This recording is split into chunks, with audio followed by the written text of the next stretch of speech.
As you know, he is one of the go-to minds in this space, considered an expert by both the industry and the mainstream media. He's one of the most well-known educators in Bitcoin and the author of the 4 books, including Mastery of Bitcoin, which is considered one of the best technical books available on the market.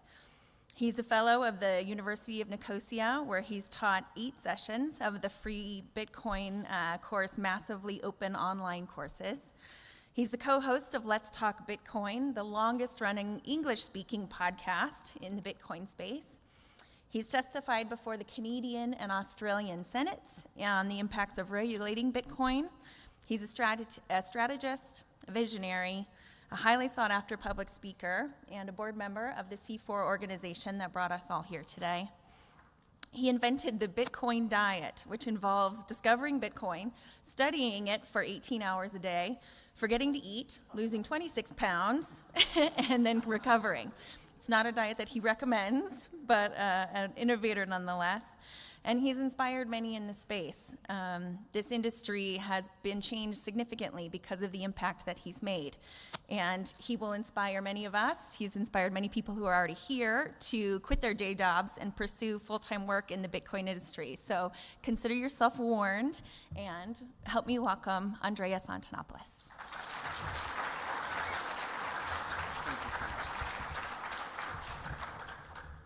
That was a lovely introduction. Thank you so much, Anna. All right, welcome everyone. I'm going to switch away from the podium mic so I can move around a bit, and I'm also going to try and move around up here in front if that's okay with the cameras. They'll let me know if that's okay. Oh yeah, it is? Fantastic. So welcome. We're going to be doing the Certified Bitcoin Professional Prep course. Now, this is not everything you need to cover for your exam for the CBP. Specifically, there will be additional sessions in this conference, including Dirk's session on cryptographic basics that you'll see later today, and others where you can supplement your education, as well as a study guide on the Crypto Consortium website. This will give you about 80% of what we need to cover. I welcome questions throughout the session. Just raise your hand if you have a question. I'm going to repeat it, and then we'll continue with the presentation. We're not going to do Q&A at the end. We're just going to mix it in, because I'd like to explain things as we go and make sure we've covered everything comfortably. Is everybody ready to learn, apply, grow? Yes. Or just learn?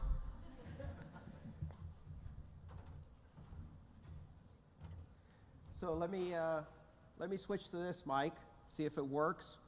Can you hear me still? Yes. Fantastic. Can the camera see me here? Fantastic. All right, this is what we're going to be covering today. We're going to be covering the history of Bitcoin, keys, addresses, units, issuance, blockchain explorers, and all of the rest of the things you see on this slide. We've got an hour and a half. So there's plenty of time for questions as we go through.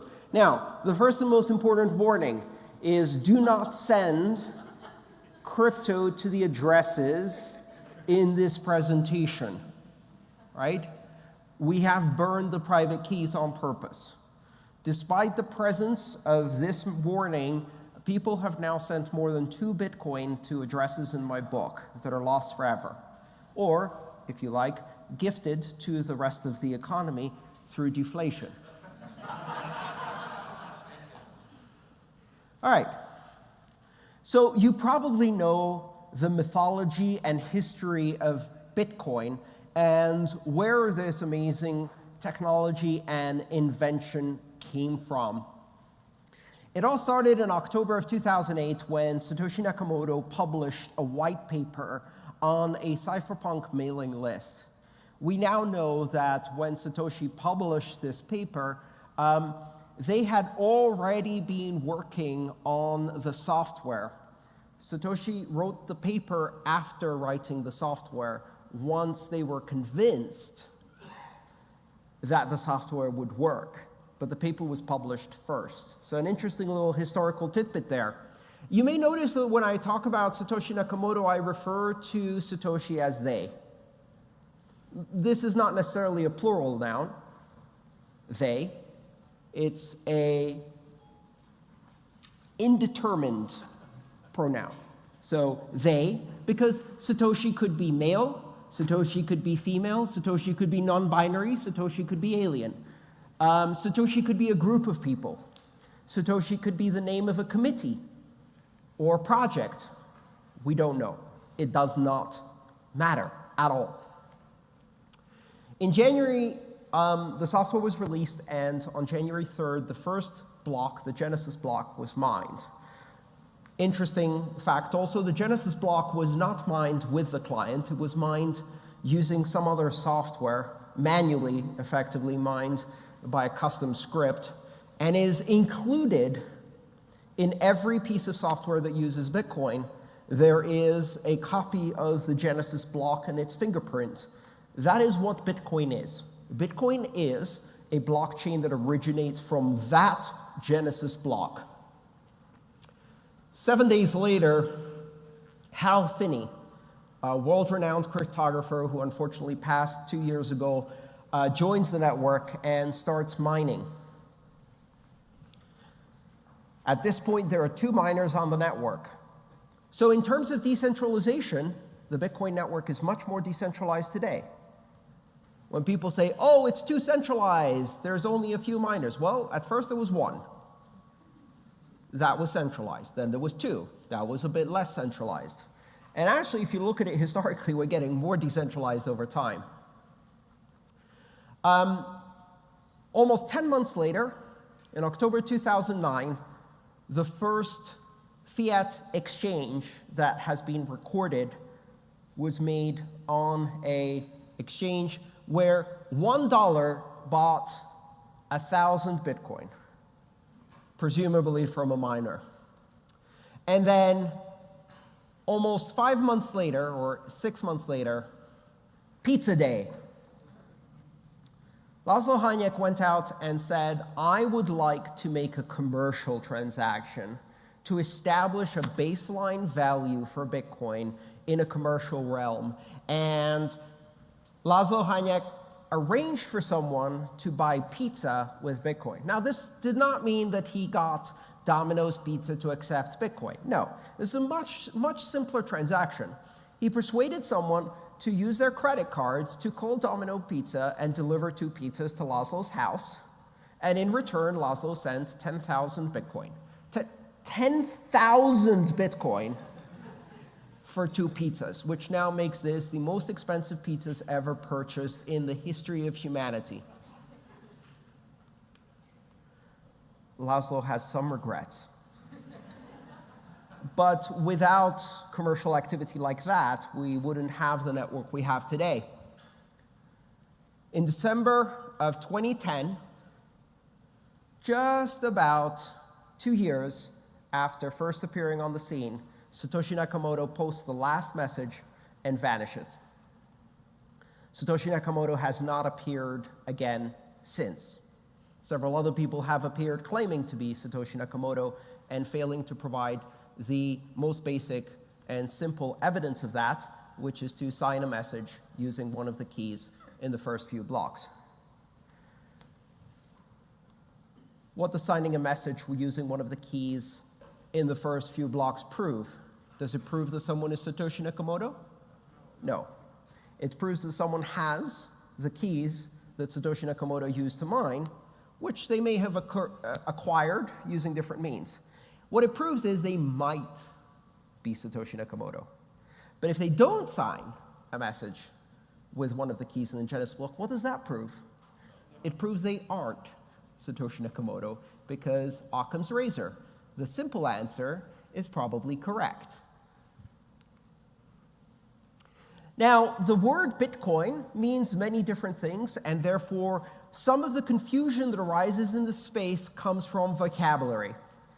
Bitcoin is a network, Bitcoin is a blockchain, Bitcoin is a currency, Bitcoin is a system, Bitcoin is an invention, Bitcoin is a white paper, Bitcoin isn't a company, Bitcoin isn't a trademark, Bitcoin isn't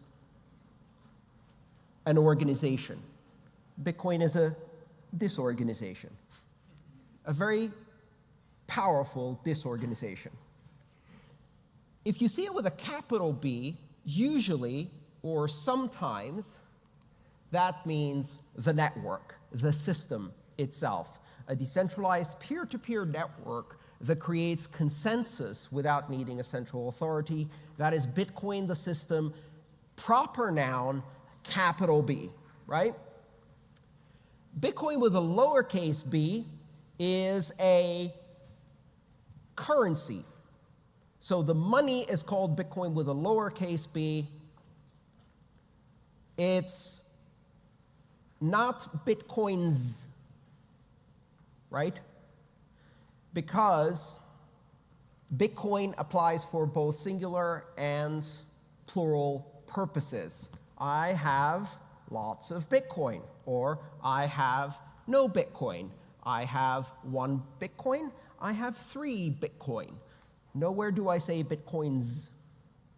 If you spell Bitcoin with a space, B-I-T space, C-O-I-N, welcome to this space. Please don't write an article for your newspaper yet. It's too obvious that you just joined. Blockchain. Blockchain is one component of the technology infrastructure of Bitcoin, the system. One component, not the most important component, not the most revolutionary component. In fact, that technology pre-existed. In fact, most of the technologies used in Bitcoin pre-existed. Hashes, hash trees, cryptography, public key cryptography, digital signatures, proof of work. All of these things existed before Bitcoin. The invention is to take all of these things together and leverage proof of work as a mechanism for consensus that allows us to control a blockchain in a decentralized manner when no one has ultimate control over it. Can you build a consensus algorithm different than proof of work? Yes. Can you build a blockchain that is not decentralized and doesn't use proof of work? Yes. Blockchain is not the most interesting technology in Bitcoin, and this is often misunderstood. Blockchain is like the transmission in your car. Very important, absolutely necessary to keep moving, but no one said, oh, finally, with the invention of the internal combustion engine in the automobile, we now have the ability to build transmission-based vehicles. Nobody said, I like cars, but I'm more interested in the technology behind cars, transmissions. In the blockchain space, a lot of people make the statement, well, Bitcoin's interesting, but means I haven't understood it yet. Bitcoin's interesting, but I'm more interested in the technology behind Bitcoin, blockchains. These newfangled automobiles are interesting, but I'm more interested in the revolutionary technology behind automobiles, pneumatic inflatable tires. If we could combine pneumatic inflatable tires with the steady traditional propulsion mechanism of horses, we could really do something interesting.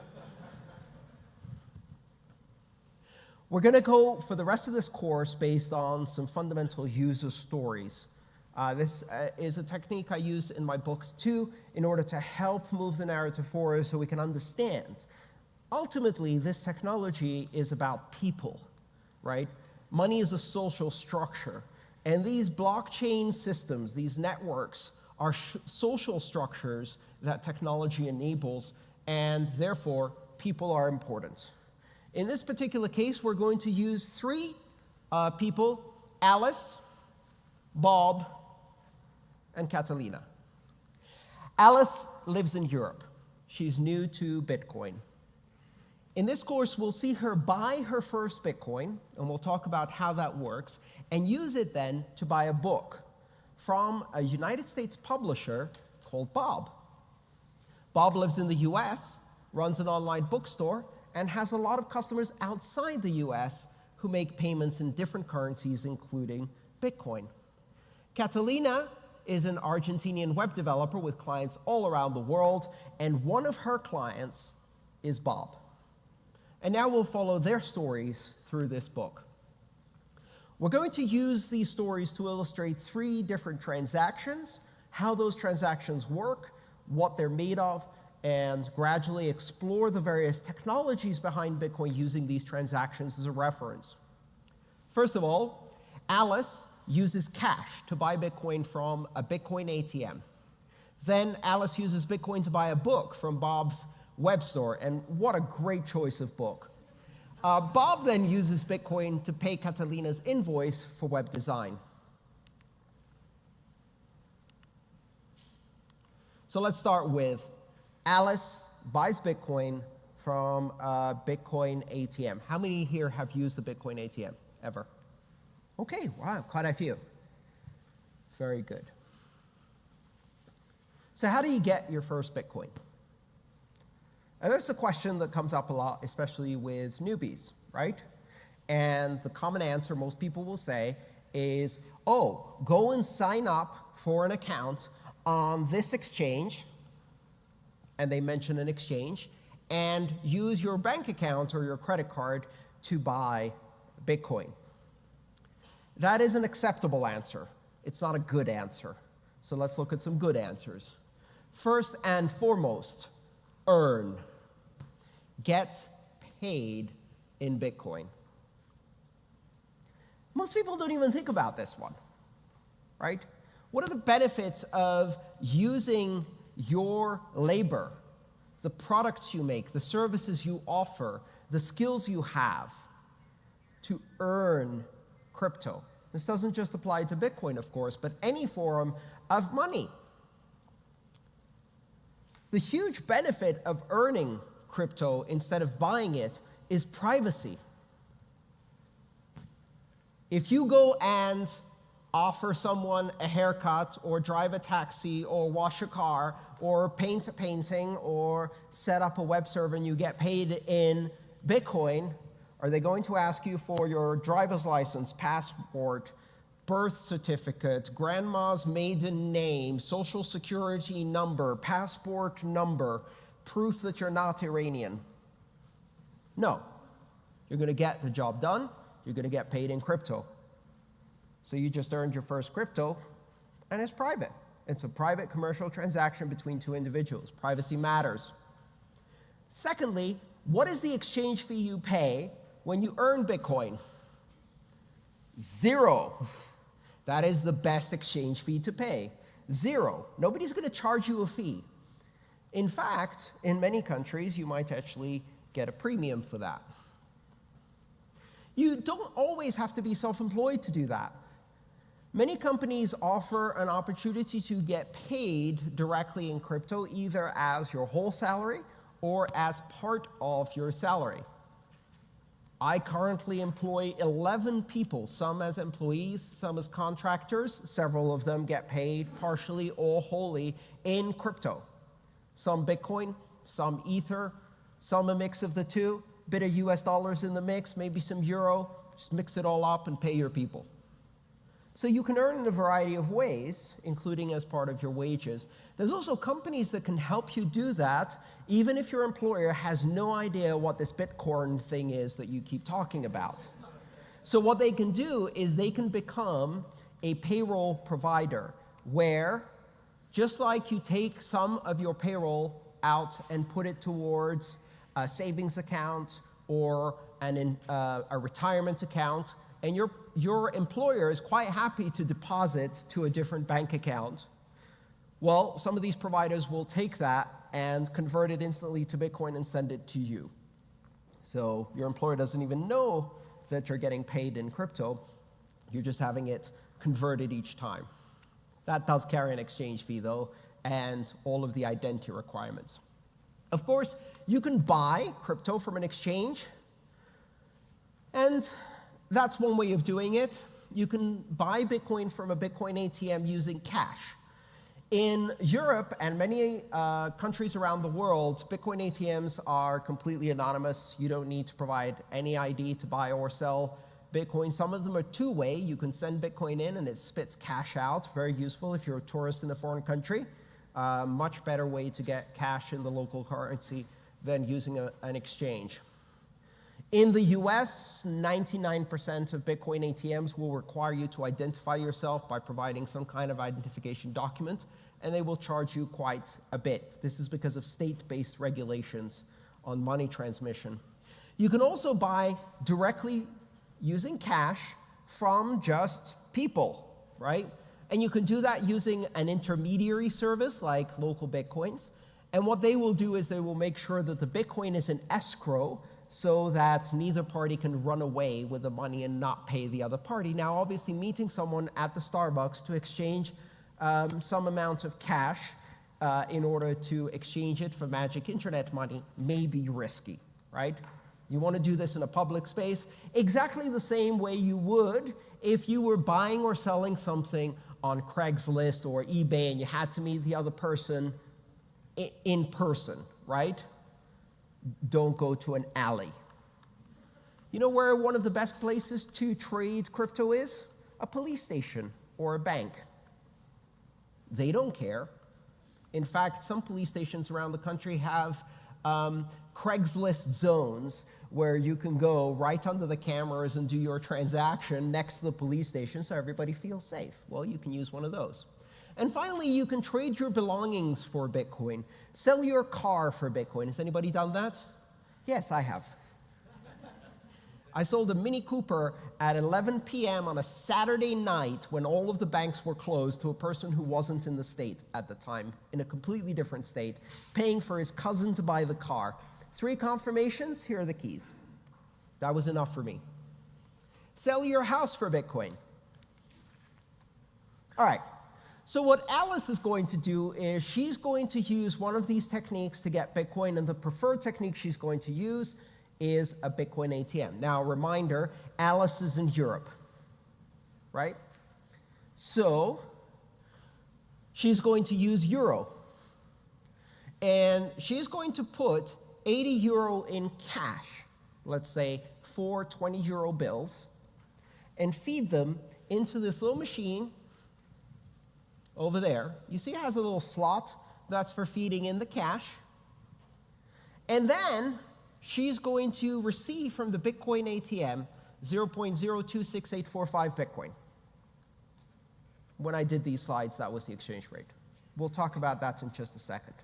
Everybody clear so far? Okay, quick note, because I noticed some of you are trying to take notes or take pictures of the slides. The slides are available at bit.ly/ all lowercase, AMA CBP prep. AMA CBP prep. They're publicly viewable. You can go to that link, download them, they're Google Slides.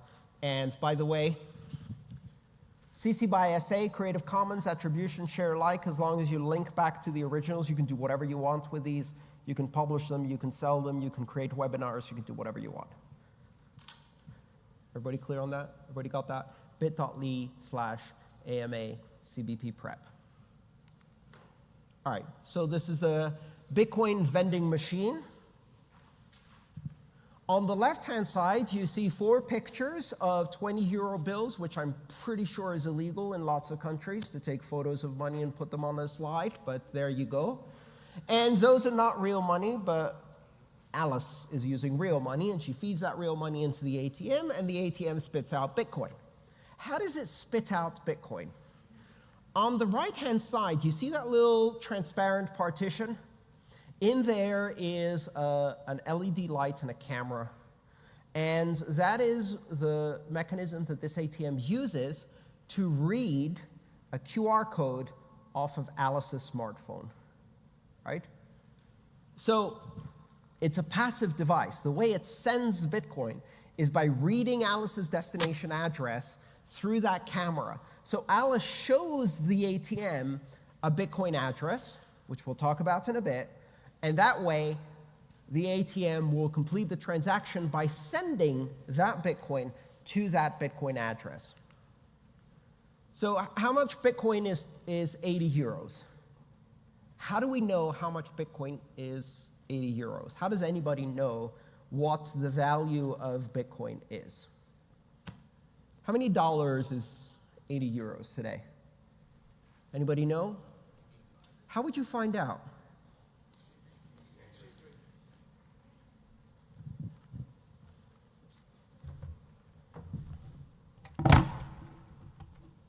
You look at an exchange rate. Okay, Google, what is 80 euros in Bitcoin?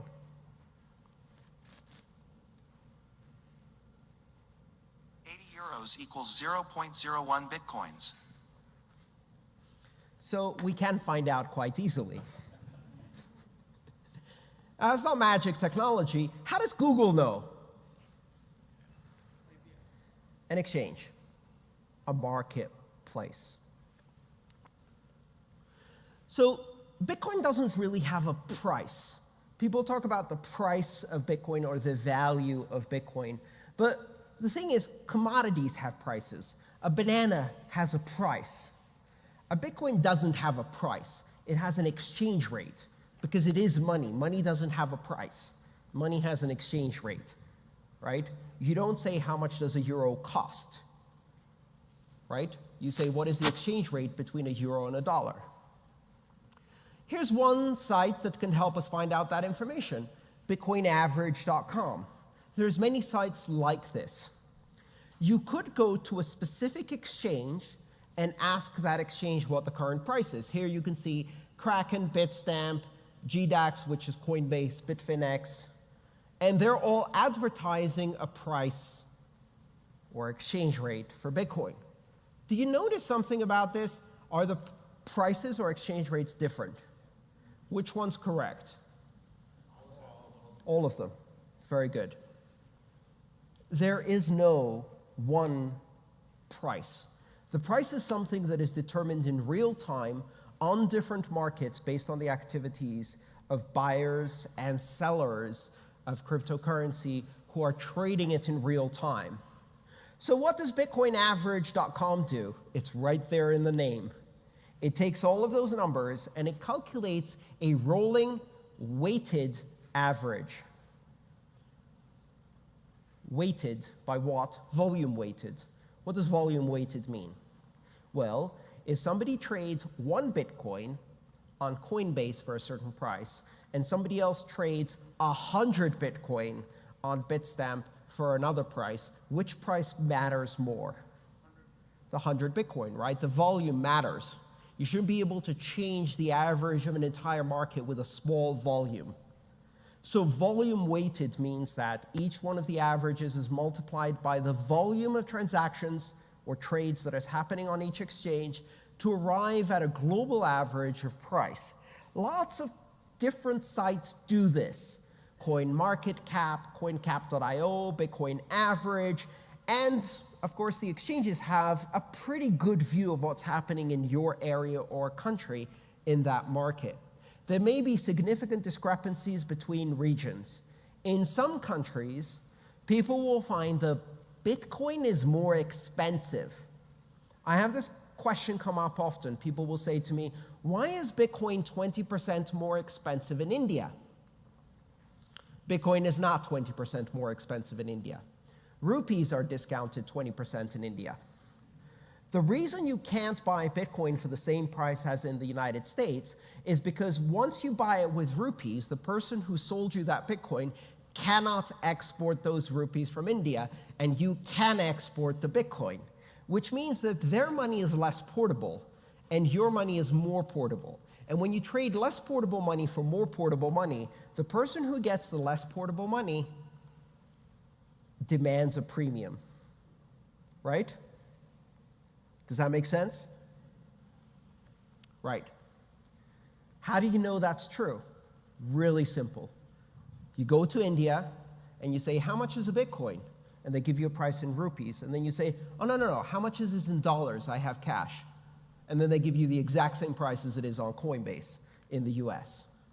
If you have dollars in India, the price you'll get for Bitcoin is the dollar price, which proves that it's actually rupees that are 20% discounted, not Bitcoin that's 20% higher. Is this making sense to everybody? And you can do that experiment with different values or systems. You could buy Bitcoin with gold in India, and trust me, they'd give you a really good price for that. So this is how price discovery happens. Have you all heard the expression price discovery? Not so many. Okay, why do we use the term price discovery? Price discovery is used as a term in economics because of the assumption that everything that has some kind of value, right, has a price or exchange rate, which is not set by markets, but it is discovered by markets. So markets are a mechanism for finding out what the real value of something is. How much is a banana worth to you, right? If you create a market for bananas, the market will discover, on average, how much a banana is worth in whatever thing you're trading it for.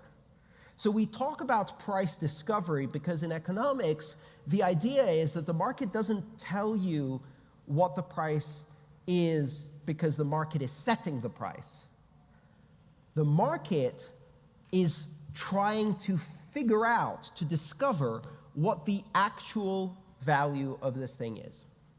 And the way markets do that is by looking at market movements. Has anybody seen this chart before? This is called an order book chart. Now what this chart shows here is right at the middle is the price at which the most recent trade happened, right there. I don't have a laser pointer, so I'm going to use my shadow puppet system. At 3,745 US dollars, a trade happened here where some of the people who were selling and some of the people who were buying in green met each other and were happy to do a trade. The line you see going up to the right in red is all of the orders of people who are trying to sell Bitcoin and the price they want to sell that Bitcoin at. So somewhere here, you see that little spike? At about $3,780, someone is willing to sell 30 Bitcoin.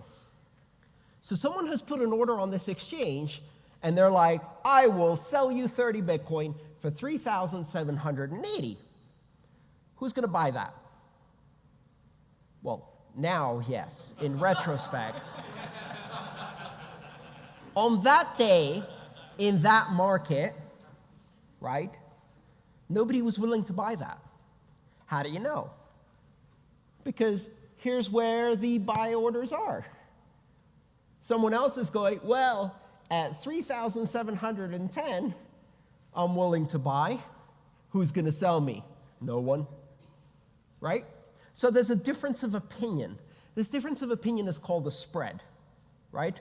It's the spread between what is known as the bid price and the ask price. If I'm selling Bitcoin, I'm asking.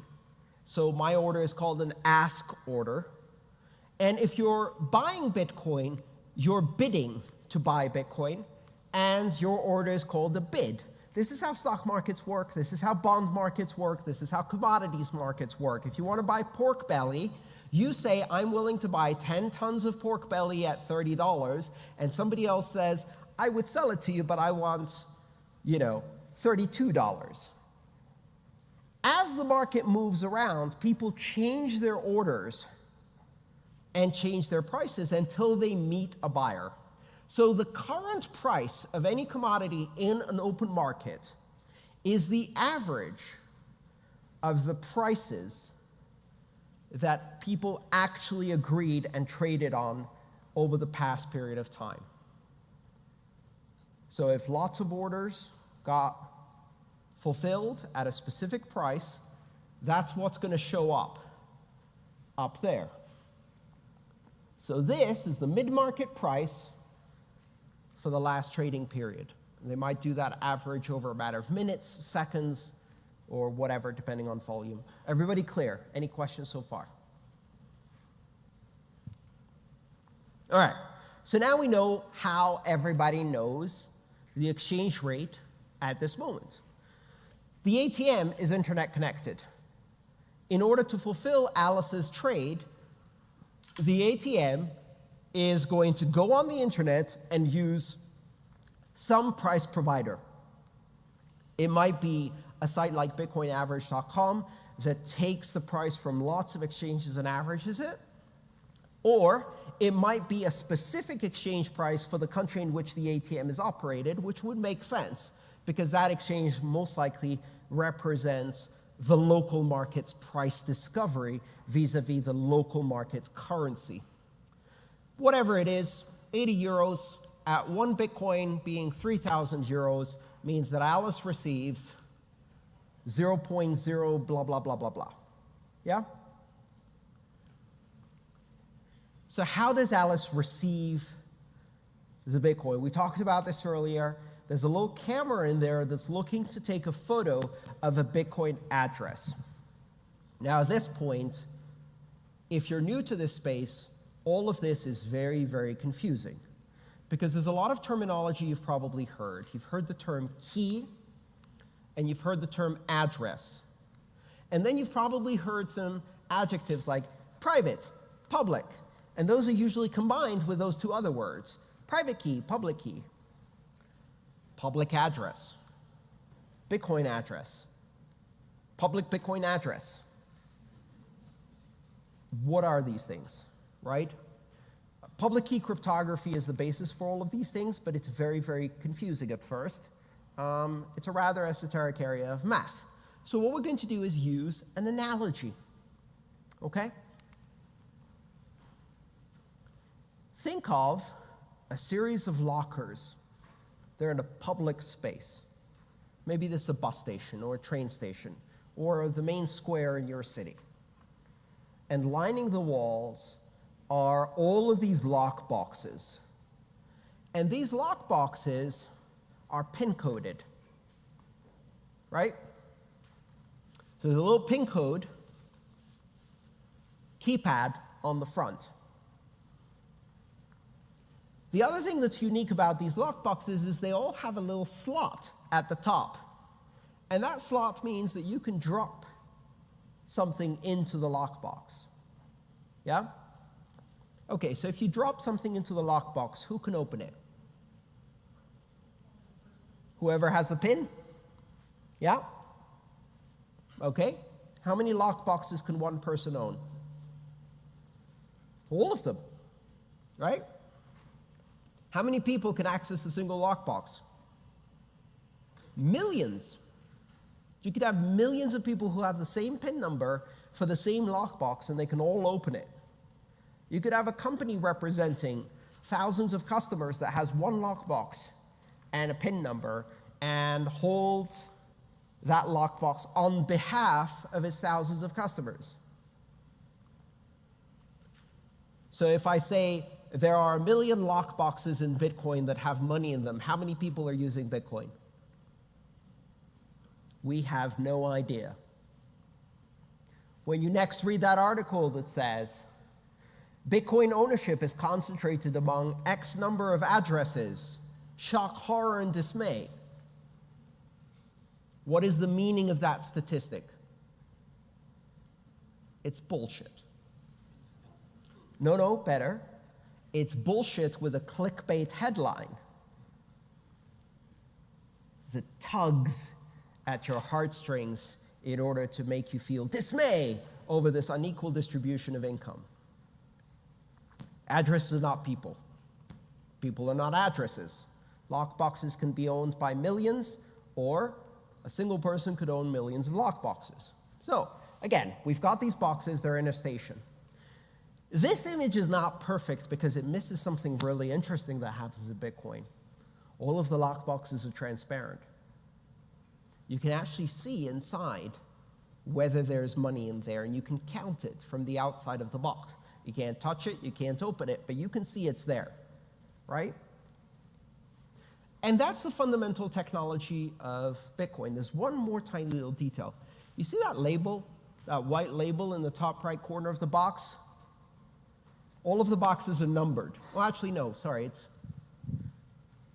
this label. 2. That's lockbox number 2. So in a blockchain system, that would be the address. So the address is a publicly identifiable number.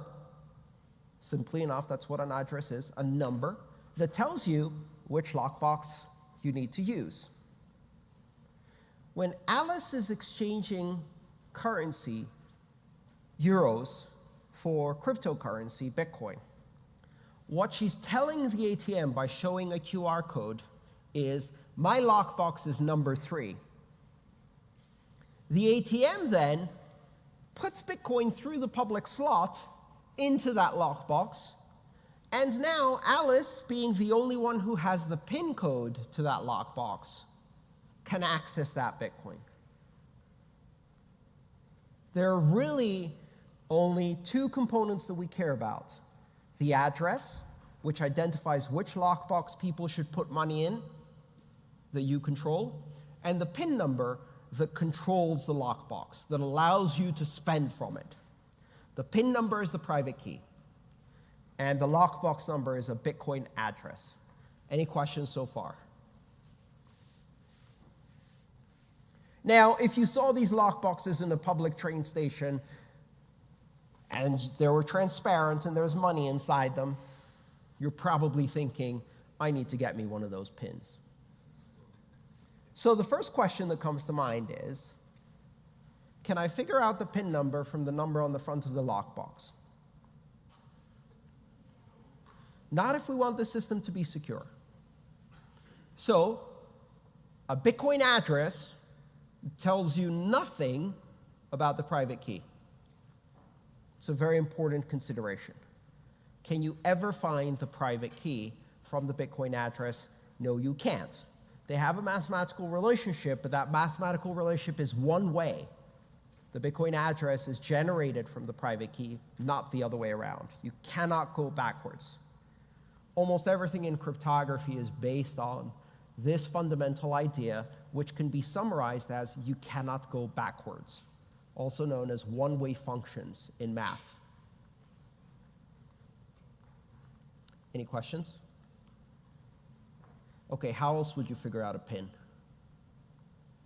Brute force. Brute force, excellent. And what that means is you go up to the PIN code and you go, let's see if they're really stupid. 1, 2, 3, 4, 5. Okay, that didn't work. Beep, beep. 0, 0, 0, 0, 0. No, that didn't work either. Now, how long are the PIN numbers in Bitcoin? 256 bits. And for those of you who are not computer scientists, what does that mean in decimal? 77-digit pins. 77-digit pins. So you could try 99999999999999999 times. At the end of it, you've got a callus on your finger, your hand is sore, and you didn't get the pin. And now you have to try again. How long would it take you to try all possible combinations of a 77-digit number? Our brains are not good at doing this because these numbers have no physical equivalent unless you start talking about cosmology. 10 to the power of 77, or a number with 77 digits, is the same number as the number of atoms in the entire visible universe. Every star you see, every piece of matter on Earth, in our sun, in our solar system, in the galaxy, in all the galaxies, in the entire universe, and you count the tiniest bit of matter, which is an atom, and you can fit that in a 77-digit number. So how long would it take? Forever. All right, so practically speaking, we talked about a Bitcoin address being a number, and that number identifies Alice's lockbox in the giant set of lockboxes out there. Now, what did I say at the beginning of this presentation? Don't send money to this. This is a real Bitcoin address. You can scan that QR code. Please don't send money to it. This is a form of a Bitcoin address. It starts with a 3. We'll talk about that a bit later. And it follows a series of letters. Now, I said previously that a Bitcoin address is a number. And now you see this and it looks like gibberish text. Why? The reason is that it is a number that is not convenient to encode in decimal. So how big would this number be if I wrote it out in decimal, meaning 0 to 9, digits 0, 1, 2, 3, 4, 5, 6, 7, 8, 9. Using just those digits, how long would this number be? 77 characters long. Instead, it's 36 characters long. Why? Because if you also use letters, you can write things in a more compact way. And this system of letters and numbers is called base 58. It's called base 58 because it is a 58 hexadecimal system. That's not a real word. It means it's a system where each digit in the number is represented by one of 58 characters, not 10. So it's not decimal. It's not hexadecimal, as you may have heard of hexadecimal. Hexadecimal uses 16 characters to represent numbers, not 10 as in decimal, right? And base 58 uses 58 characters. Why 58? 26 lowercase plus 26 lowercase would be 52, plus 10 numeric digits would be 62. There's 4 missing. The reason there's 4 missing is because certain characters will actually cause problems. For example, a lowercase l and an uppercase O are often mistaken for 0 and 1 respectively. So in using a 58 base system and removing those characters that may be ambiguously or easily confused, it makes it easier for humans to read this and transcribe it accurately. You never need to read it and type it out. I've been in Bitcoin since 2012. I can count maybe 2 or 3 times that I've had to type out a Bitcoin address on a keyboard very, very carefully, because we use QR codes to do the same thing. A QR code is simply a barcode, and if you scan that barcode, what does it contain? This, just this. Sometimes it has a little prefix, Bitcoin, colon, and then that, just to help the system identify what it is. Any questions so far? Does everybody hate computer scientists for inventing base 58 and not explaining it in high school? Okay, very good. It's a bit confusing, but trust me, this is a number. It's just written with different digits than 0 through 9, so that it's more compact. So, Alice shows the code to the ATM. The ATM photographs the QR code, extracts the data within the QR code, which you can do with any QR code reader, doesn't have to be Bitcoin specific, and in return receives a Bitcoin address, which is in the QR code. If you use your camera on your phone, not a Bitcoin wallet, just your camera, just the camera app. On Androids, it's called Lens, and it reads barcodes. I think on iPhone, it's just automatically, you just tap on the barcode. And then, oh, get a shadow out of the way. Then you go and you scan this. Very good. And I have Bitcoin colon 37 blah, blah, blah, blah, blah. It's just a barcode. There's nothing magical about this. This is what I'm trying to demonstrate. There's nothing magical about the barcode. The barcode is just a way of writing that Bitcoin address in a way that a computer can read it very, very easily. One of the nice things about barcode technology is that there's more information in those dots than is needed to encode that, so that even if some of them are missing or smudged or the ink has faded, the cameras can actually still read the underlying information. They can reconstruct it from the rest of the dots, which is useful, right? Because otherwise it doesn't scan. All right, so the Bitcoin ATM then sends Alice Bitcoin. What do we mean when we say sends Alice Bitcoin? Well, it doesn't send,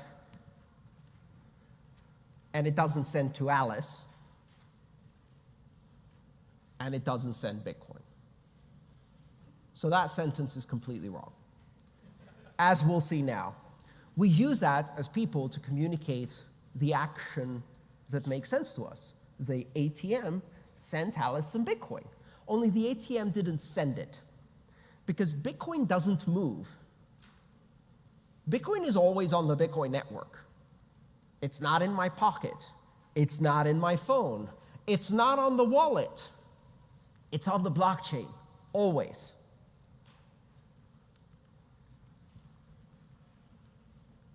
And what the Bitcoin ATM is sending is not to Alice.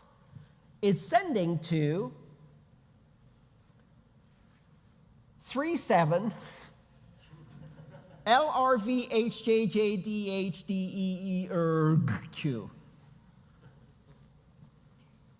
Does the Bitcoin ATM know that that belongs to Alice? Does it have to belong to Alice? I want you to think carefully about this right now. Let's say I wanted to buy a t-shirt, and there's a store that accepts Bitcoin. I go on the store with my phone. I say, buy this t-shirt, put it in the cart, check out, pay with Bitcoin, great. What does the store show me? A Bitcoin address, right? All right, so I walk up to an ATM, I show the Bitcoin address, I put cash in, and I just paid for the t-shirt. I'm not even sending the Bitcoin to me. Does the Bitcoin ATM know any different? Right? My cousin in Bogota needs some cash to buy a motorbike. They text me their Bitcoin address. I put it in a QR code. I go to the ATM. I show the Bitcoin address. I put cash in. I sent money to my cousin in Bogota. Does the Bitcoin ATM know any different? The address doesn't have to belong to that person. Yeah? An artist is playing on stage. On their guitar, they have a QR code. I'm in the audience. I take a photo of the QR code on the guitar. I walk outside of the concert, go to a Bitcoin ATM, show the photo to the Bitcoin ATM, put money in. I just contributed to that artist. So think about this a bit. The Bitcoin ATM is not sending money to Alice. The Bitcoin ATM is constructing a transaction to pay the Bitcoin address that Alice showed, which may or may not belong to Alice. And there's an amount in there, 0.026845 Bitcoin. Actually, that's not true. The Bitcoin ATM is actually sending 2,684,500 Satoshis, because Bitcoin doesn't exist. Nowhere on the Bitcoin network, on the Bitcoin blockchain, in the Bitcoin system, is there such a thing as a unit of a Bitcoin. Everything is Satoshis. What is a Satoshi? A Satoshi is the smallest unit, but it's also the only unit that actually exists. Everything in the system is measured in Satoshi. If I say the Bitcoin ATM sent 0.02 Bitcoin, that is technically incorrect.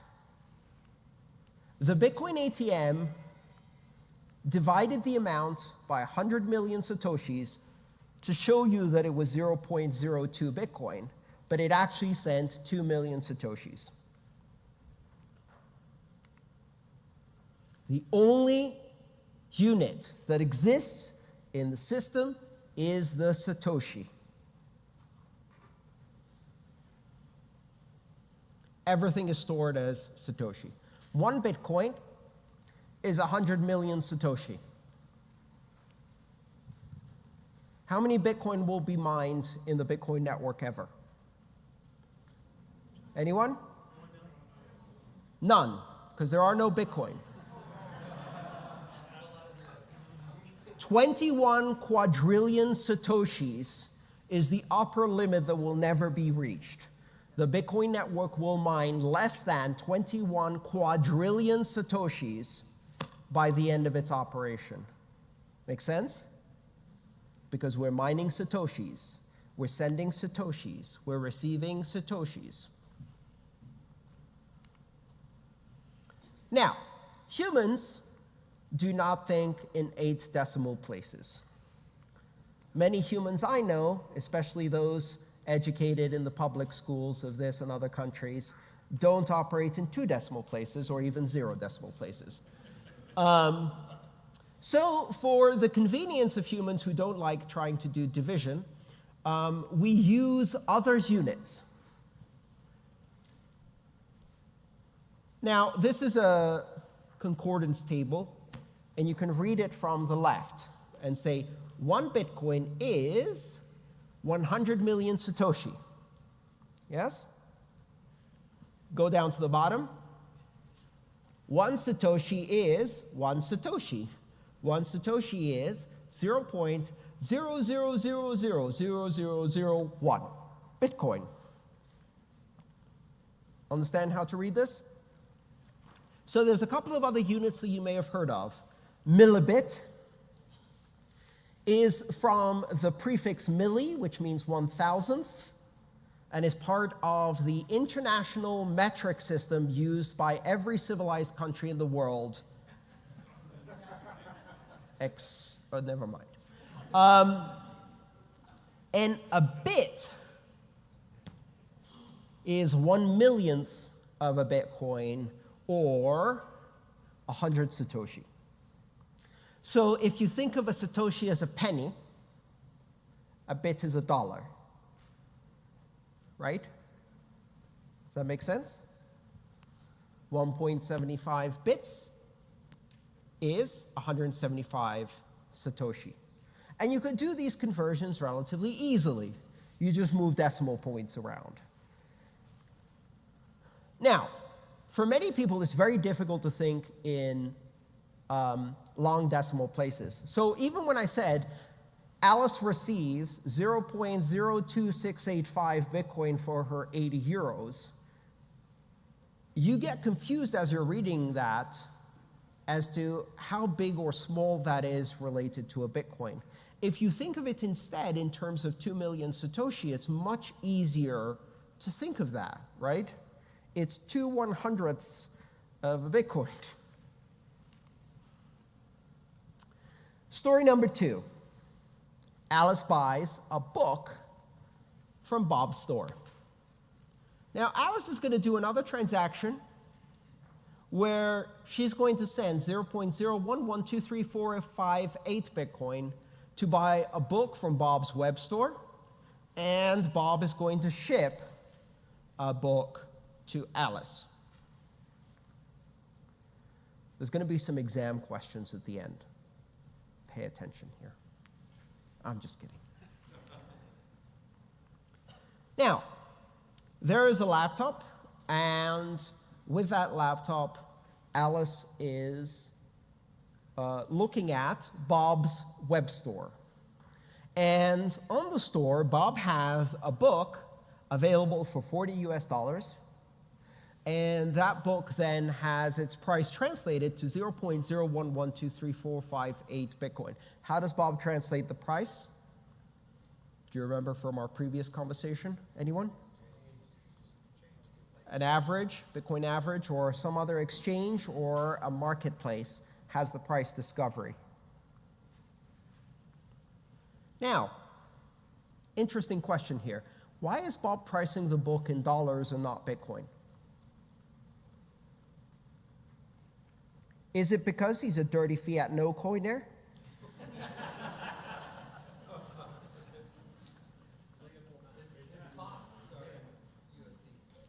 There's two reasons, and this is important. The first reason is that for the vast majority of people out there, if you say, hey, this is about 1.1 million satoshis, is that good for you? They're like, what? Is that a lot? Is it a little? What is it now?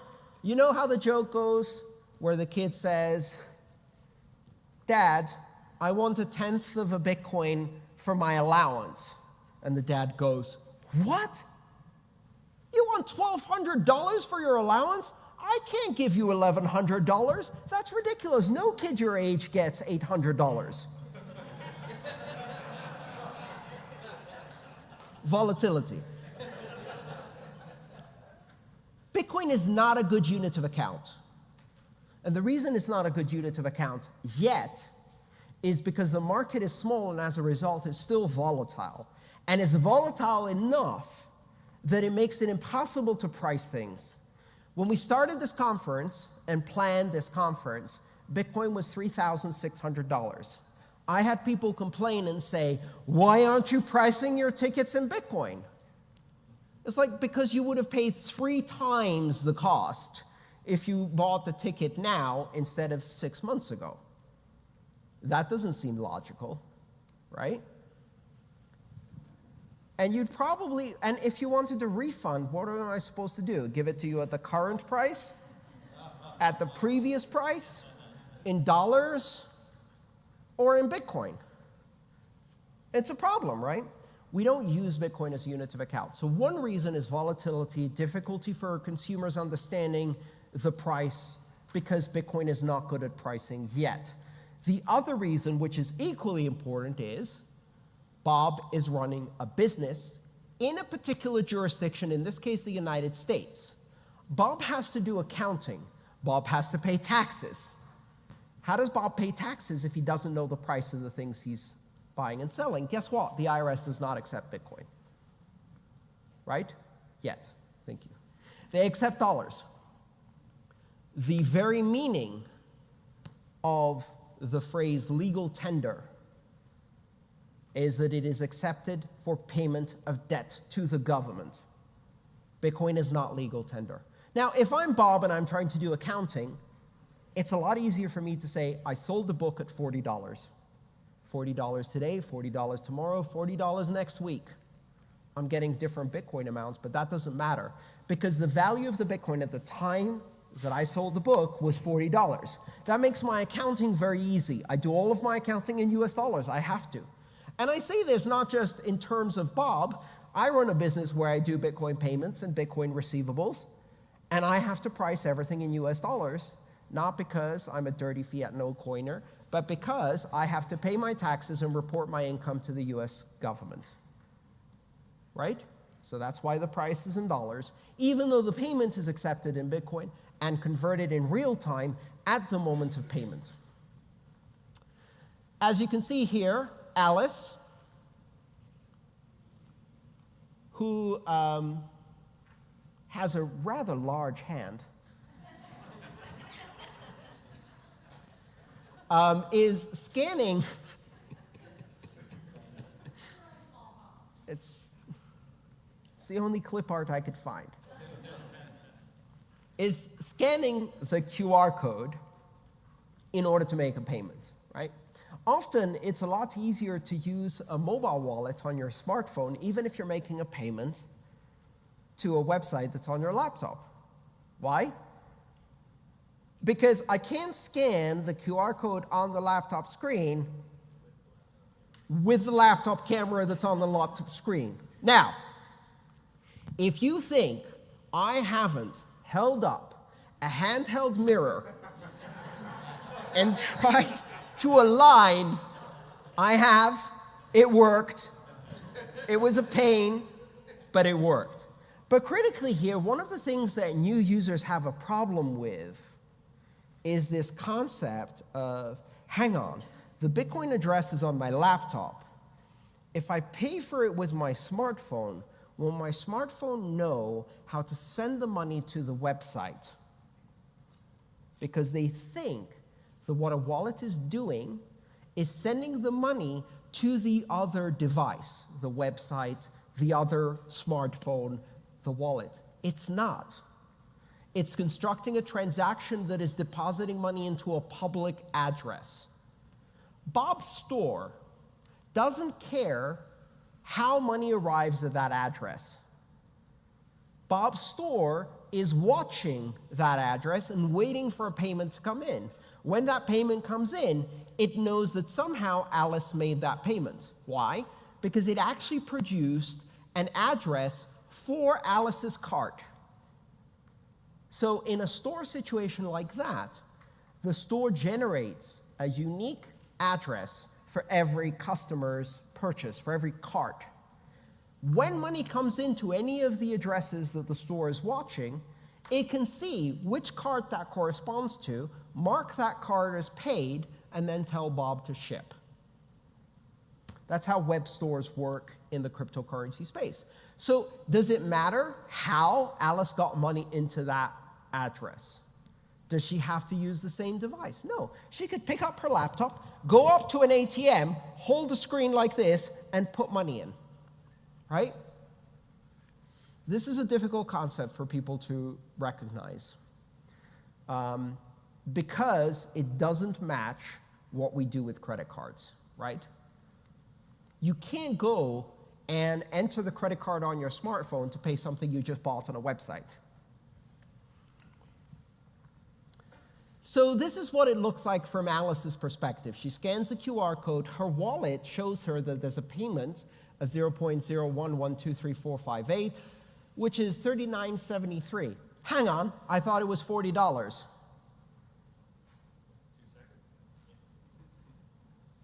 This was taken maybe a couple seconds later. Did the price change? Not necessarily. What's happened here is that Alice's wallet may be using a different provider for pricing than Bob's store. Right? Does it matter? No, because the price that Bob has charged her is the price that Bob's store is accounting in Bitcoin, which means Bob is charging her 0.011234458, whatever Alice's wallet thinks that is, which in this case is actually $39.73. Everybody understand why this is happening? By the time Alice sends this to Bob, the store may see a different US dollar price, but it doesn't matter. Bob has effectively committed to that exchange rate for a period of time during which he'll do the transaction in order to sell that book.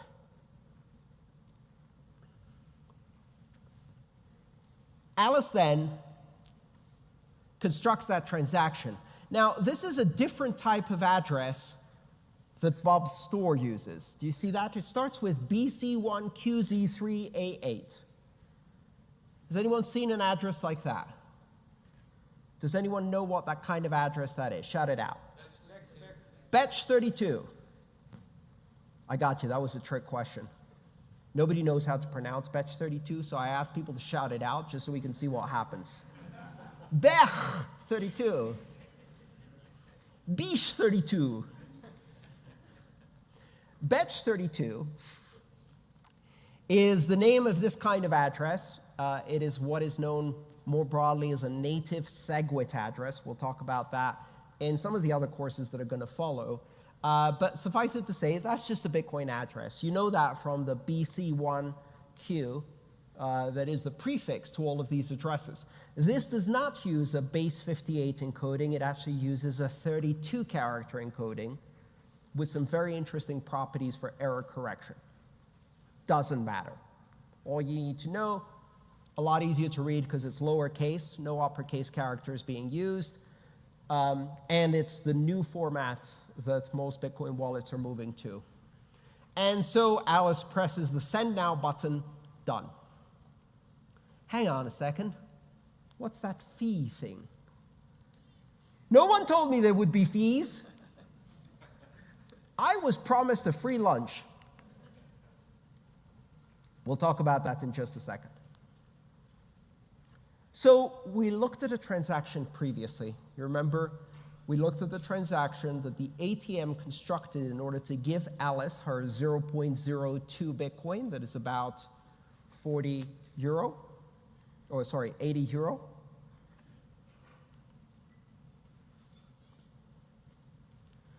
And any transaction is composed of two parts, inputs and outputs. Inputs are what you're spending, outputs is what you're paying to. So if you look at the transaction from the ATM consumed some inputs and created an output to Alice for 0.026845 Bitcoin. Alice now uses that input to construct an output to Bob for 0.011234558. All good so far? Great. But here's the problem. When you consume Bitcoin in an input of a transaction, it is spent in its entirety. Yes? Someone here says, give me $18. I pull out a 20. How do I give $18 out of a 20?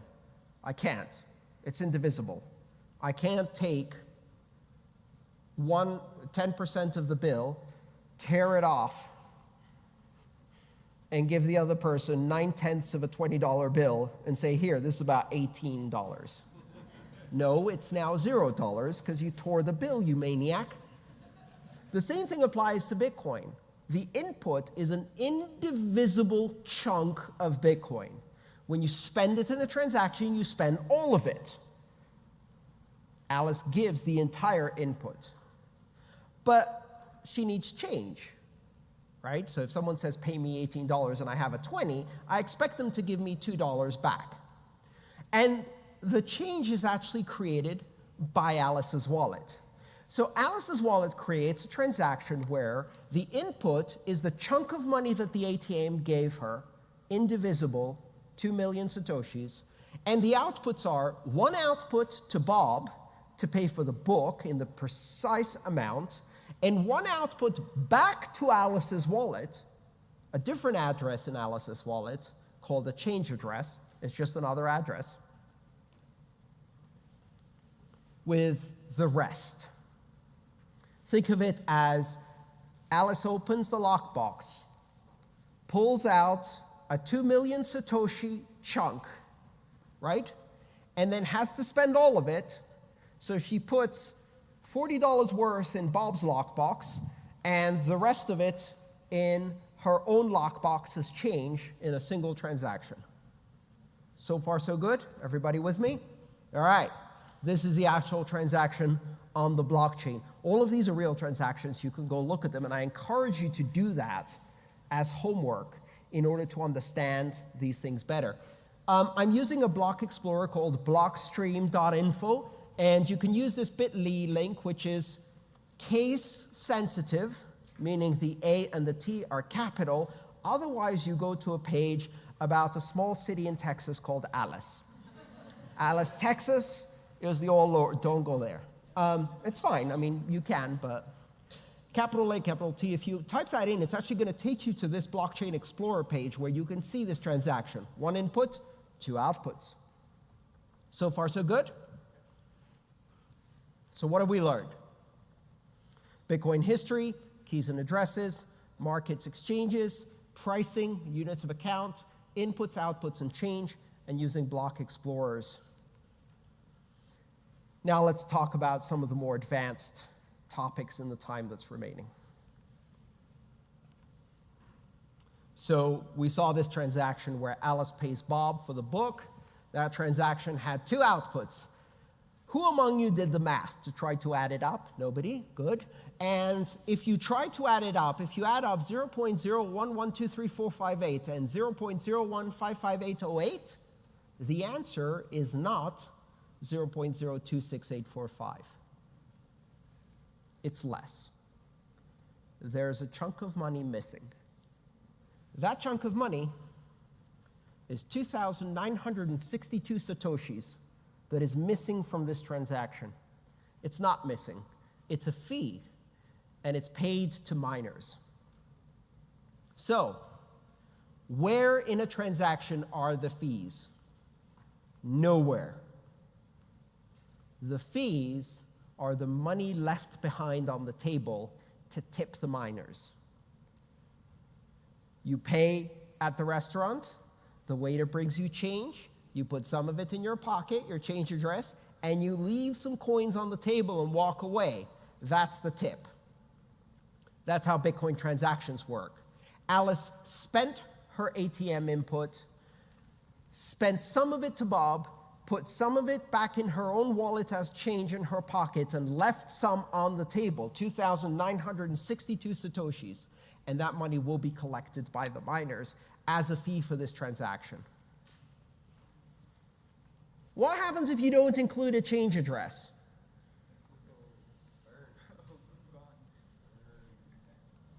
Well, let's do the math. The input is 0.02684500. The outputs are 0.01123458. The fees are, ouch, 1,000,005 Satoshi.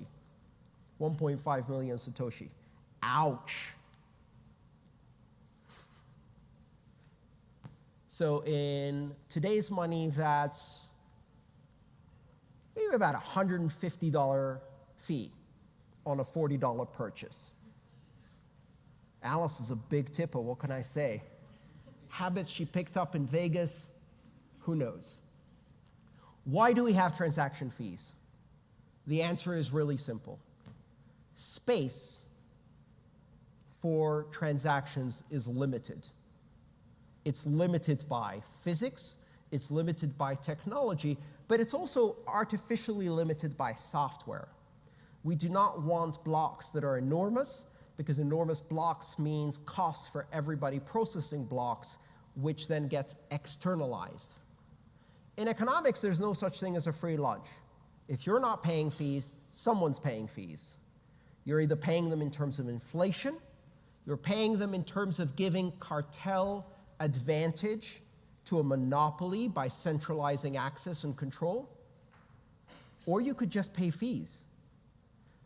If we have to decide how transaction gets into block and which transactions should and which transactions shouldn't get into a block because we have limited space, there's really only two ways to do that. One is to specify in the software which are good transactions and which are bad transactions, what I euphemistically call a dictatorship of developers. Think about it. If developers get to decide what is a valid transaction that should be prioritized versus which transaction is wasteful or spam or for an irrelevant application that they don't particularly need, we just created a dictatorship of developers. They decide which applications are now allowed on the network simply by controlling that function.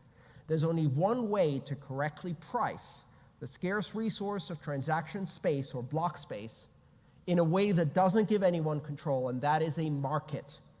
So fees operate as a market in order to give the freedom of the sender of each transaction to decide for themselves how important this transaction is and how much of a priority it has in their perspective. And in doing so, they have to compete against all of the other people who are trying to get their transaction into the block. And that competition for block space is the market for fee price discovery. Now, when transactions are transmitted into the Bitcoin blockchain, they're not automatically included in the very, very first block because there's more transactions than fit in a block usually. So what they do is they go into a holding space, and this holding space is called the mempool. There is no single mempool. Every system on the Bitcoin network has its own mempool, a picture of what it thinks remains to be confirmed or entered into the blockchain. This is the queue. This is where all the transactions are lining up, waiting for their chance to enter the blockchain. And as they're sitting in this queue, they're advertising themselves to miners, going, I have lots of fee, pick me, right? If you look at this with colors, the red color at the top actually corresponds to this transaction up here, one transaction that at this time was paying 2,000 satoshis per byte. Why? Who knows? Because to the person who sent that transaction was so urgent that they were willing to pay an enormous fee. Meanwhile, there's 8,333 transactions waiting with just over 1 satoshi per byte. And those transactions are less important. Some are even not paying any transaction fee. Those don't get confirmed almost at all. It's actually difficult to do that nowadays. But with 1 satoshi per byte, you will get your transaction confirmed most of the time eventually. I do payroll. In fact, I have to do payroll in 3 days. And some of my employees get paid in Bitcoin. I'm going to put a 1 satoshi transaction fee on my payroll. Why? Because nobody cares if it arrives in 8 hours instead of 3 hours instead of 6 minutes. Right? None of my employees are going to be, I need my payroll in 10 minutes. First block, please. Come on, chop, chop, tick-tock.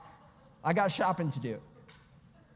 Compared to the banking system, 12 hours to get your paycheck from the moment it's cut by a company, that's super fast, right? Now, if I want to get into any block within the next 12 hours, I'm going to be a cheap ass about it. So I'm going to use the lowest fee. Now, what do you think these things are, these gaps here? What do you think this is? That's a block. I have a nice little picture to explain that. There's a miner. The miner is making a block. How do they make a block? They look at the pool of everything waiting in the queue and go, I'll take these. And they take a big chunk off. This is a simplification of the algorithm. There's no big yellow digger involved. And this is not an endorsement of Volvo. But what the miner is effectively doing is skimming the most highly paying transactions off the top until there's no more space in the block they're trying to make, and they filled it. Why? Because they're trying to maximize their profit. So they take a chunk out. And you see that in the mempool. All of those transactions that drop out of the mempool, the reason they drop out is because they just got confirmed in a block. And now the rest of them are waiting. Now, at some point during the day, when you look at the mempool, you'll see that it gets all the way to the bottom. And that means that all of the transactions that were outstanding, it just goes flat. Great, everybody got in. Sometimes some of those transactions just stay there for days. There's Alice's transaction on the Bitcoin blockchain. It was confirmed at height 560344. You can see that block on the blockchain. What does it mean it was confirmed? It means that the transaction was included in the block. So let's look at that in a bit more detail. Alice creates the transaction somewhere around here. At some point, a block is mined. When that block is mined, and that's block 560344, Alice's transaction is included in that block. 3 minutes later, another block is mined. 20 minutes later, another block is mined. Blocks get mined on average every 10 minutes. On average is one of those tricky English phrases that doesn't mean what you think it means. On average, every 10 minutes does not mean every 10 minutes. Just like the average American family has 2.5 children. Have you seen a half children? And which way would they cut it? Left to right? Top to bottom? Who gets the bottom part? Definitely not a good plan. On average, every 10 minutes means that sometimes it takes 40, sometimes it takes an hour, sometimes it takes 30 seconds. Over weeks, it's almost precisely 10 minutes if you average it all out, because the network is tuned to maintain that heartbeat. But sometimes you wait a long time for your block. Can I get a time check for the end of the session? 22 minutes left? Very good. All right. So now let's look at it in terms of time, right? This was in terms of blocks. This is in terms of time. Alice creates, signs, and transmits a transaction paying Bob's address $40 or that amount in Bitcoin. Bob's wallet that's running on the web store is watching a lot of addresses. Maybe Bob has lots of customers with lots of carts and lots of addresses simultaneously buying products.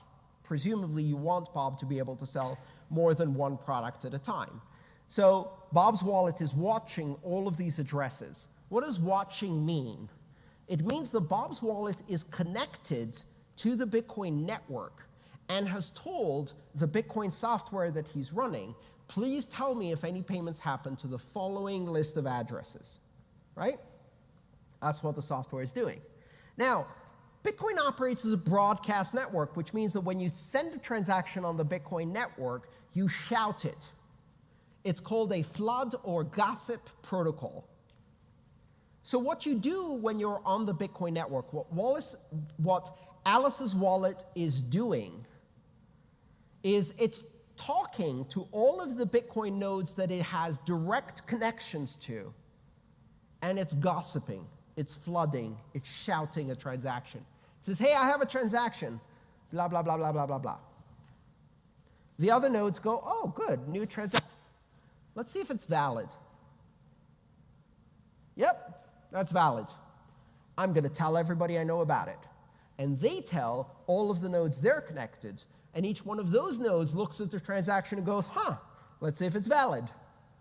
Yep, I'm going to tell everyone I know. So they tell everyone they know. And the transaction spreads really, really fast. Within 15 seconds, it spread to the entire Bitcoin network all around the globe. Within 15 seconds, anywhere in the world, Bob's wallet is going to see a notification that says, hey, one of your addresses received a transaction. Or, Bob, you've been paid, with the AOL voice, which you probably remember if you're in your 40s like me. Now, at this point, the transaction is not confirmed. What does that mean? It's not in the blockchain. It's sitting in the queue. It's in the mempool. It's in Bob's mempool. It's in Alice's mempool. It's in the mempool of every single Bitcoin node on the Bitcoin network. And at this point, everybody's waiting to see the next block. This may take some time. Is Bob in a hurry to ship this book? Well, this is the beauty with physical product. It's going to take days or weeks for that book to reach Alice. Bob can wait 10 minutes. So what Bob's wallet is doing is it's waiting until this transaction is confirmed in a block, because it may never be confirmed. If it's not confirmed, Bob didn't get paid. Bob only got paid if the entire transaction is in the blockchain and the entire world knows that Bob got paid. Until that moment, Bob hasn't been paid. There's a transaction out there. Now, for a book, Bob can wait. But what if it's a Starbucks? What if you just bought a cup of coffee? Like, thank you, that will be a large latte. Oh yeah, that's $12. Oh. Okay. Ouch. Here, let me send you a transaction. Thank you so much. It's confirming. We'll wait. Please wait. This gentleman's transaction is confirming. Any second now. Plus or minus 40 minutes. This doesn't work, right? But think about it this way. How often have you bought coffee from a Starbucks and not had to sign or enter your PIN with a credit card? Well, if you haven't signed or entered your PIN, can you reverse that transaction on your credit card? Absolutely you can. You can call the company and go, I didn't buy a coffee. I haven't signed or put my PIN in. I want my money back. And they will give you your $12 back. And Starbucks will be out one coffee and down $12. They don't care. The reason they don't care is because in terms of risk, the number of people who would charge back that coffee versus the delay they would have to wait to make sure they actually got paid or had to wait for someone to sign or put a PIN in, They can serve 3 other customers, and it doesn't matter. The same thing applies with blockchains. If I'm selling you a coffee, I don't care if it's confirmed. The chances that there will be a blockchain reorganization that undoes that transaction or that it's never confirmed is less of a problem for me if I have 3 other customers to serve. Now, if you're buying a flat screen TV, I'm not going to let you walk out of the store until it's confirmed at least once, maybe twice. Yeah? If you're buying a house, I don't care really. I'd like 6 confirmations, but I know where you live. Because you just bought the house. Like, I'm not going to sign over the title right now. It's going to take a few days, so it's okay. So all of this is probabilities. It's a risk-based probability. When people say 6 confirmations are the gold standard, what they mean is, after 6 confirmations, the probability of that transaction being reversed is so low that I'm willing to accept that risk. And that probability is entirely dependent on the value of the transaction you're talking about. So whatever it is for you. I have like a rule of thumb. 0 confirmations for a cup of coffee. 0 confirmations for anything that I'm going to ship in more than half an hour from the moment that you make the payment, because I'll get some confirmations by then, right? Okay. 1 confirmation for some electronics, something nice that I'm going to hand you right away. Maybe 2 confirmation for a flat screen plasma. 3 confirmation for a Mini Cooper. Actually did it. 3 confirmations. Good enough for me. Here are the keys, walk away. I signed over the title after 3 confirmations.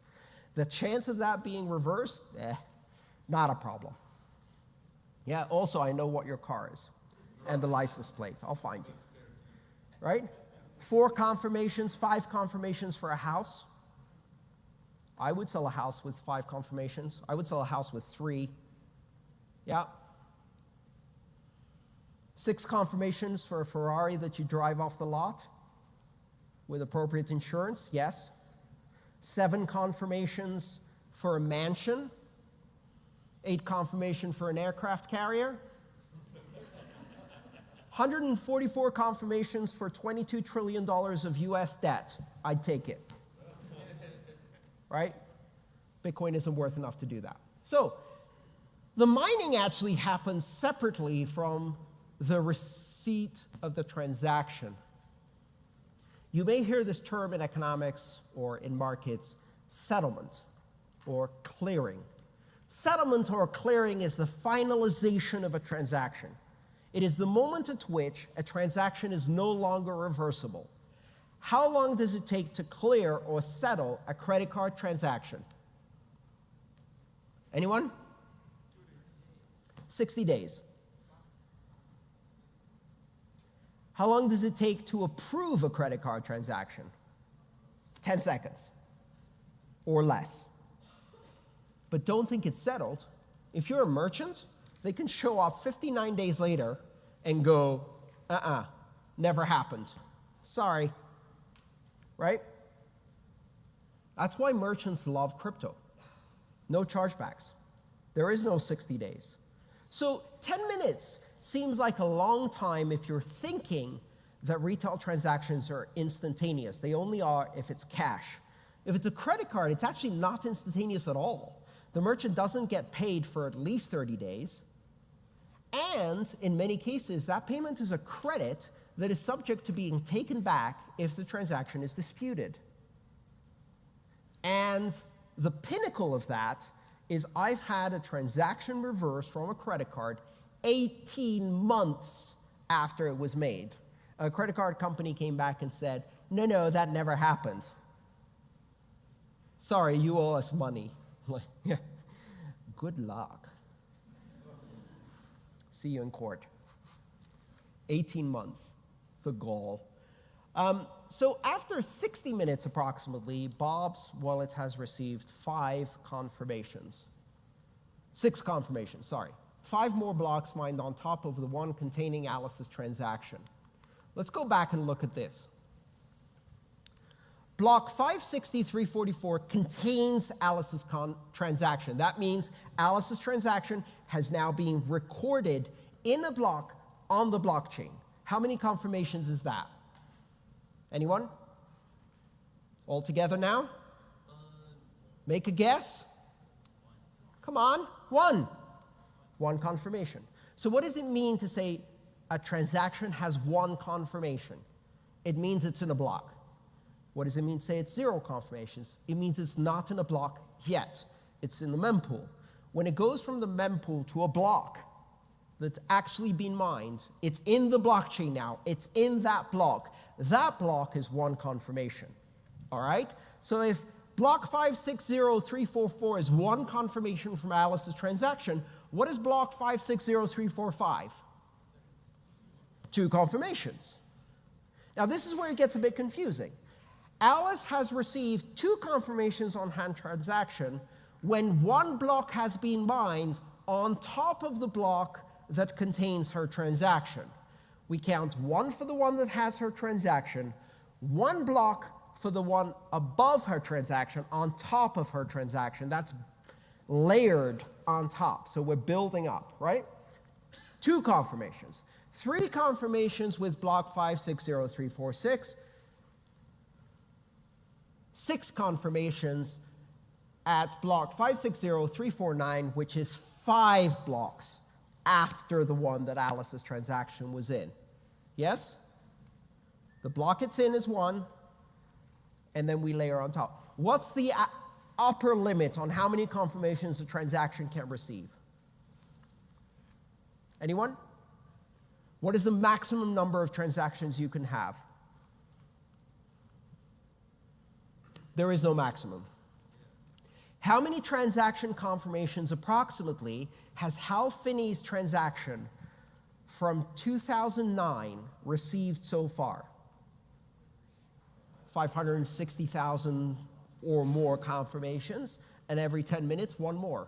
So if you look at a really old transaction, it's going to say this transaction has 300,000 confirmations. All that means is that it was mined 300,000 plus 1 blocks ago. Yes? Now let's look at our final example of the day, and we'll wrap things up and get done with this. Now, Catalina wants to get paid for web design. Catalina has a software development company in Argentina. Now, she operates in Argentinian pesos, or ARS, right? ARS, Argentinian pesos. I would love to tell you that that's the exchange rate. Things have not been good for Argentina since I wrote these slides. So she's charging 10,000 pesos. And in that time, 10,000 pesos was 262 US dollars. Her invoice is actually written out for 10,000 pesos because that's how she prices her services, because she operates in the currency that is legal tender in Argentina, which is Argentinian pesos, right? Bob agrees to pay that. How does Bob figure out what the exchange rate is in Bitcoin? Bob converts pesos to dollars, dollars to Bitcoin. Why? Because Bob has to do accounting in dollars. So Bob has to put in his accounting system, I paid $262, and then convert that into Bitcoin and pay 0.0781178 Bitcoin, which Catalina will account for as I received 10,000 pesos. Is this making sense? So you see this double exchange rate that happens when you're doing 2 national currencies, but the payment is in Bitcoin. This is critical to understand how you do accounting. We have some other classes for that too. All right, here's the transaction that paid Catalina. This is a real transaction. This looks really weird. Can anybody guess what's happening here? Bob has these inputs to pay Catalina. Why? Anyone? Multiple addresses in the wallet. What are these addresses? What are these inputs? Yeah, these are not change addresses. They're unspent transactions, but why are there so many of them? What is Bob selling? Books. How much is Bob selling these books for? $40 each. Catalina wants $262. Bob has a whole bunch of $40 chunks of Bitcoin that Bob has received as payment for each one of the books in his store. Each one of those payments from each one of those customers created an output that Bob's wallet controls, but that output is unique and indivisible. So Bob's wallet has all of these $40 payments, right? Only they're not $40 payments. They're $39.73 payments. They're $39.82 payments. They're $41.72 payments because the Bitcoin price keeps changing. So while he's selling $40 books, each of the little payments that comes in is slightly different. Bob's wallet needs to take all of these unspent chunks of Bitcoin, which we call UTXO, we'll talk about that in a bit, and aggregate them together to make a payment to Catalina, right?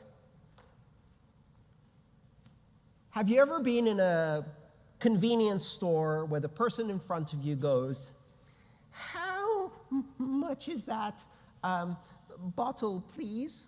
$2. "Oh, okay." 10 cents, 20 cents, 30 cents,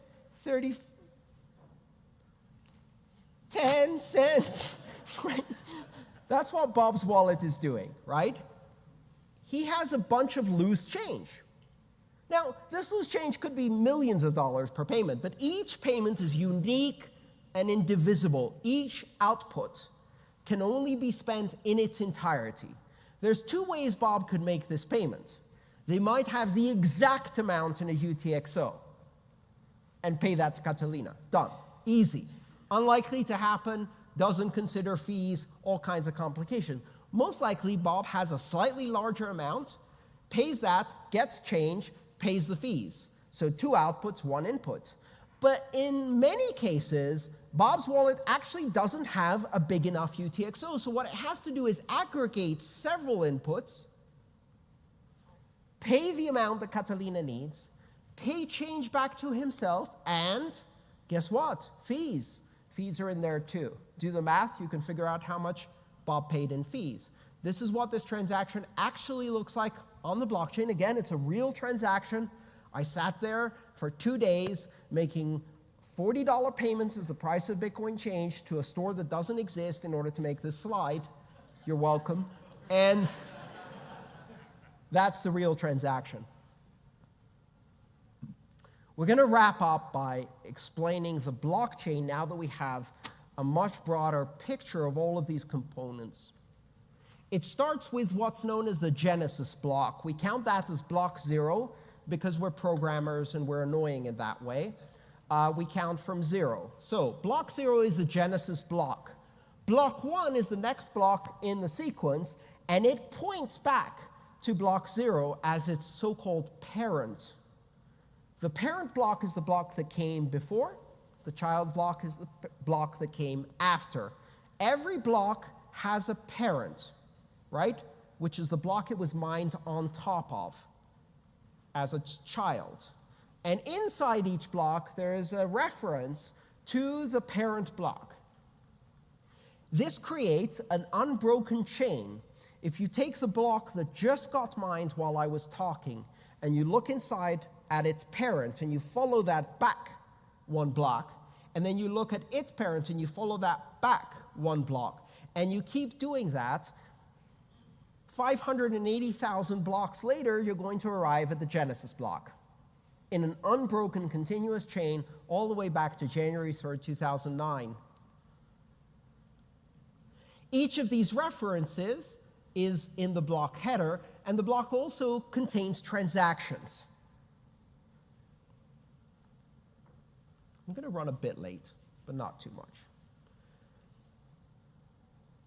Now, if you were to go and try and change one of these transactions here, what would happen is you'd be modifying the data in this block. If you modify the data in this block, the block hash changes, which means that the next block is now not pointing correctly, which means that you'd have to change the next block as well, its child, because it no longer has a correct reference. But once you change that block to update its parent, its block hash changes, which means you need to change its child to update it, which would change its block hash, effectively forcing you to remine all of the blocks from that moment on, right? This is how we achieve immutability in Bitcoin. Every block contains transactions. Those transactions are summarized in a hash. That hash is referenced by the child block so that you can't actually change it. And that reference is then reflected in its child, and its child, and its child, and its child in an unbroken chain. So a chain goes two ways. It goes back all the way to the genesis block, but the ripple effect of a hash change is carried forward to all subsequent blocks, invalidating them, which is why you can't change the past. Each block also has an amount of Bitcoin in it. This is called the block subsidy, or the issuance, the reward for mining. Miners earn Bitcoin. Where do those Bitcoin come from? New Bitcoin, because each block contains new Bitcoin. In the beginning, 50 Bitcoin per block. After 4 years, that dropped to 25. Then it dropped to 12.5, which is the current block subsidy for Bitcoin, 12.5 Bitcoin. In 2020, it's going to drop to 6.25 Bitcoin, then 3 1/8, then 1.7 something, and it will keep going down until it's 1 satoshi and then 0, creating this asymptotic, geometrically decreasing supply, which is probably the most famous characteristic of Bitcoin, as in there will never be 21 million Bitcoin. In fact, if you play out the Bitcoin system, it will mine 20,999,999.9997 Bitcoin, or something like that. Just short of 21 million. There's a great site called the Bitcoin Clock, which you can find, and it shows you in a clock format time to the next halving of the supply. So we say every 4 years, Bitcoin's supply is reduced by 50%, but in fact, it's every 210,000 blocks, which at 10 minutes per block is approximately 4 years. But because of the difference in timing, that can change by weeks, right? It might happen a few weeks early, it might happen a few weeks late. It depends on how accurately that timing will be executed by the Bitcoin network. This is, again, the meaning of on average, which means really not most of the time.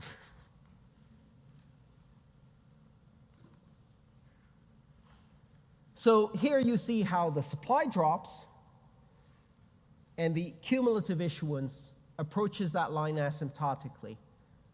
Almost all of the Bitcoin will be mined by the year 2030, and then we're talking about very, very small amounts per block thereafter, asymptotically decreasing to 0 issuance by the year 2141.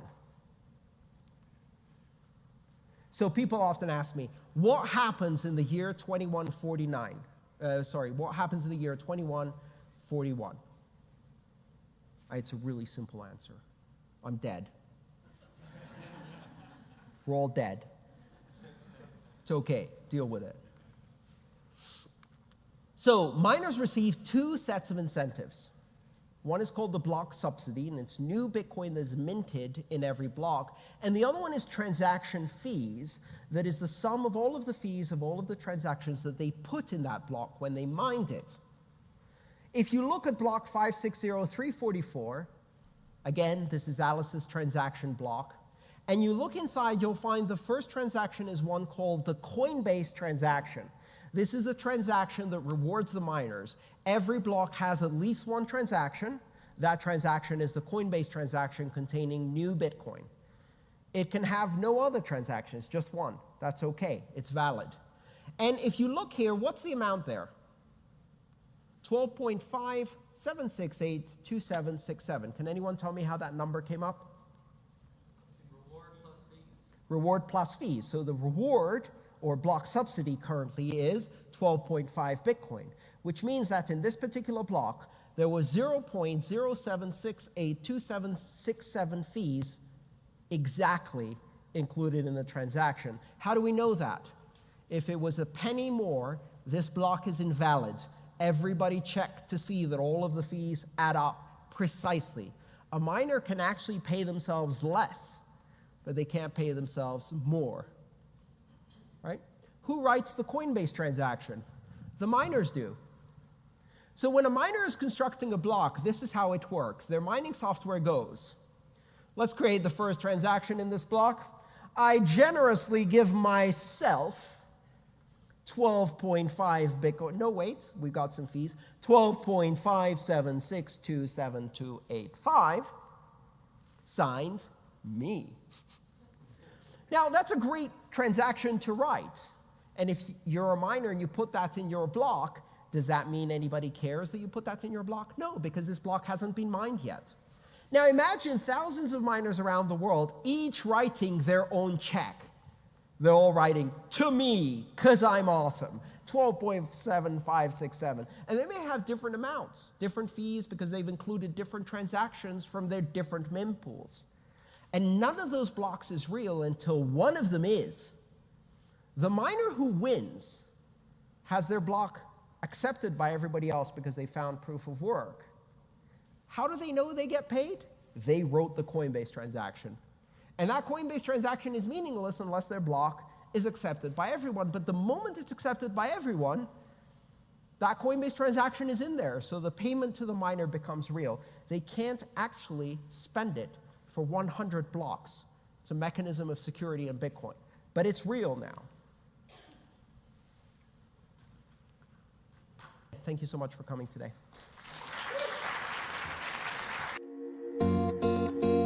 If you enjoyed this video, please subscribe, like, and share. All my work is shared for free, so if you want to support it, join me on Patreon.